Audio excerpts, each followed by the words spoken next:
왔습니다, 여러분. 하나님은 고기는 저울을 싫어하십니다. 저런저런 후보자인 국민이 후보자에게 주는 기준으로 설정하는 저울입니다. 하나님은 저에게 23년간의 기자 생활을 통해 삶과 거짓을 분간하는 명철을 주셨습니다. 지난 선거는 모두 부정입니다, 여러분.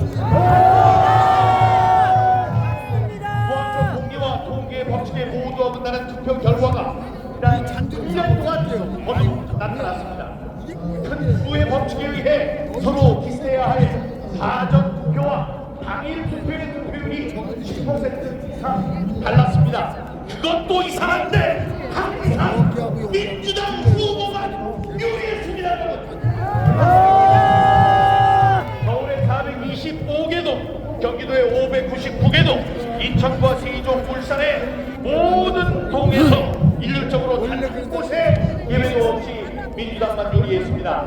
이렇게 될 확률에 대해 서울대 통계학과 박성현 교수님은 만약에 하나님께서 하신 일이 아니라면 100% 조작이라고 했습니다. 하나님이 얼마나 바쁘신데 그런 틀림없는 일을 하시겠습니까?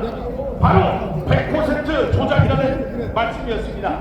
미국 뉴욕대학의 이성현 교수는 이렇게 될 확률은 이 세상이 창조된 바로 그 순간부터 지금까지 매일 로또 1등의 당첨될 확률보다 훨씬 더 심각하다고 했습니다.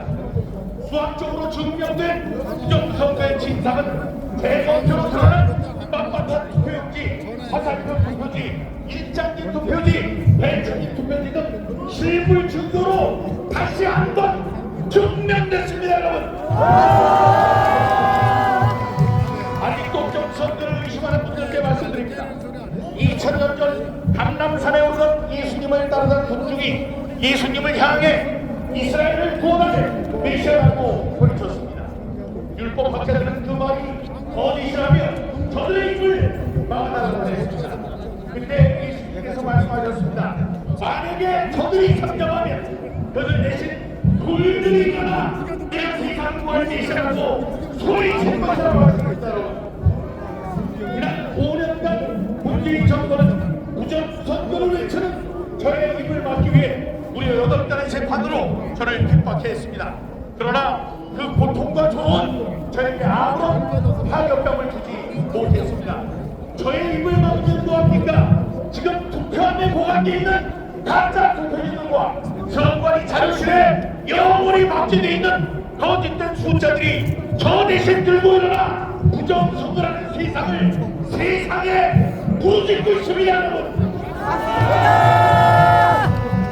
지난 4.15와 4.10 총선은 부정선거였습니다.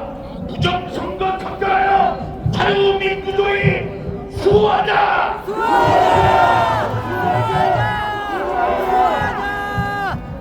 5년간의 투쟁의 과정 속에 두려움도 있었습니다.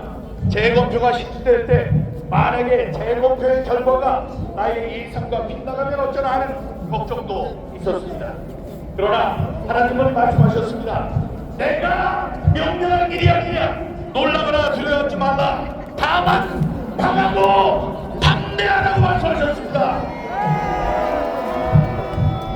저는 대통령 선거 투표를 마치고 쓰러져서 코로나 진단을 받고 생존 가능성이 40%밖에 되지 않는다는 의사의 말을 들었습니다. 그때 또 저는 담대히 죽으면 죽으리라 결심했습니다. 이 세상이 나를 부정선거와 싸우다 죽은 사람으로 기억해준다면 여한은 없다고 생각했습니다. 그러나 주님께서는 그 죽음의 골짜기에서 저를 살리셨습니다.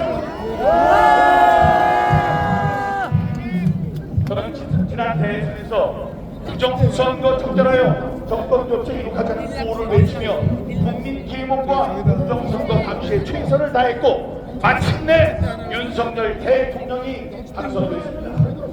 우리가 정권 교체를 원하는 정권이 교체되어야만 민주당에 의해 저질러진 부정선거 진상을 규명할 수 있을 것이라고 하는 믿음 때문이었습니다. 그리고 마침내 그 믿음이 실현됐습니다, 여러분. 정도 진상 규명을 위해 비상 계엄을 선포하고 간신히